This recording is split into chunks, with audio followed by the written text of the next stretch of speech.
Governor Jack Markell is our first person this week. Now, Wednesday, Governor, we were talking politics, and today we want to look at what's ahead for Delaware. So can we assume that improvements to our state's infrastructure, as well as cleaning up our waterways, is going to remain a priority for you come January with the new General Assembly? Well, I certainly think that continued investment in our transportation infrastructure is important. Obviously, I made some proposals in that respect last year. They didn't go anywhere. And so I'll need to have some conversations with the members of the General Assembly. I think most of them also believe that improving infrastructure is important. How we pay for it is another issue, and we'll have to see if there's some, something that we can agree to. The fact that it won't be an election year, what kind of impact and effect do you think it will have now on passing any kind of legislations for a gas tax or an annual water fee? Well, I think the fact that it's not an election year helps. But that being said, we it's never easy because the members of the General Assembly, like I, want to be sure that we're getting the best possible bang for the buck that our taxpayers spend. We recognize it's their money, and we have to get them a good return on that investment. So I think there will be some conversations along those lines, and we'll see if we can, get to a solution. Gas prices are hovering around $3.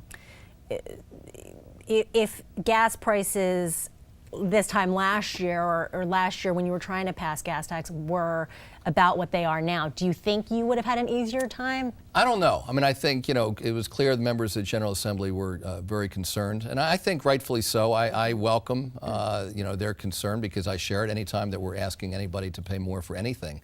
That's a high bar. And but that being said, I know that people expect our roads and bridges to be in good shape, and we're going to have to.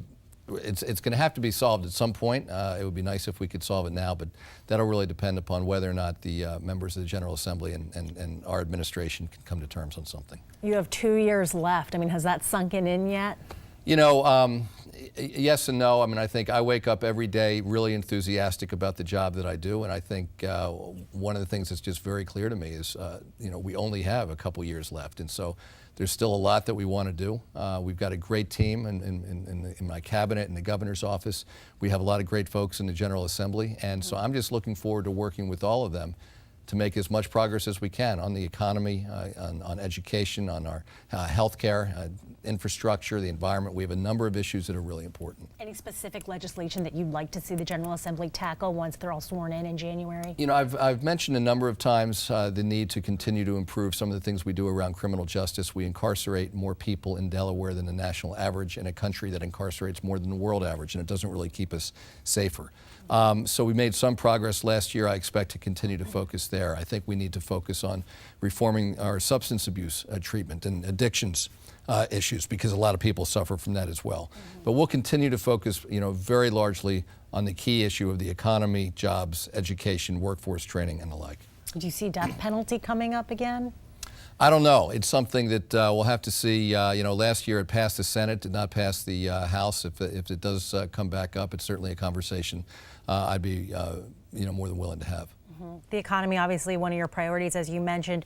Your focus on those jobs and bringing those jobs to Delaware has taken you all over the world. Any international trips that you have coming up? I don't have anything planned at the moment. We do continue. An Israeli company just told us they're going to be locating here down in Newark.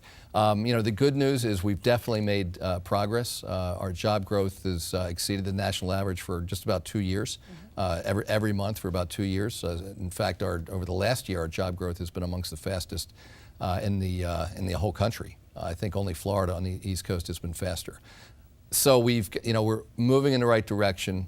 Lots of excitement, but we know we've got more to do, because as long as there's a single Delawarean who wants to work and who isn't working, then none of us can be satisfied.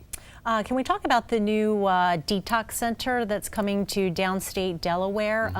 That is going to be state funded by the General Assembly, correct? Right, yeah. State run?